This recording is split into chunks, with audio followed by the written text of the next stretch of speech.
Type clarity kung okay na. Okay na tayo sa clarity. Move forward na tayo sa sa system naman. Di, dali lang, di ba? Ganun lang pala mag-trade eh. No?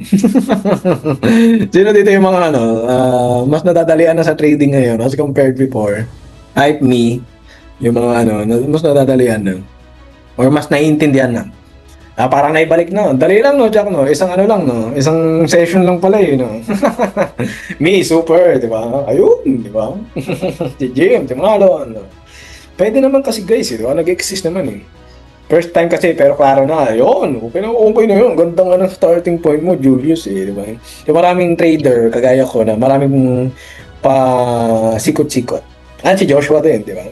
So, kaya, yun din pala. So, meron nating napag-usapan natin dyan sa community din na parang, eto pa kasi yan. So, parang marami ka pang pagdadaanan, malulos-los ka muna bago ka maging profitable, parang ganyan. So, ako sa case ko, hindi ako nakikinig sa gano'n. Kasi parang story nila yun eh. Yun yung naging journey nila, di ba, sa trading nila. It doesn't mean pinagdaanan nila, kailangan lahat tayo gano'n. So, parang ganyan. No? So, kung yung coach mo is maraming pinagdaanan losses, so it's more parang the more reason na hindi mo na siya pagdaanan kasi pinagdaanan niya na yun for you, di ba? So, in-experience niya na for you, no? So, kaya, instead, so, pwede ka mag-create ng new story, no? Na ako yung someone na saglit lang sa struggling phase, no? So, meron pa rin struggle, pero may growth siya na nangyayari.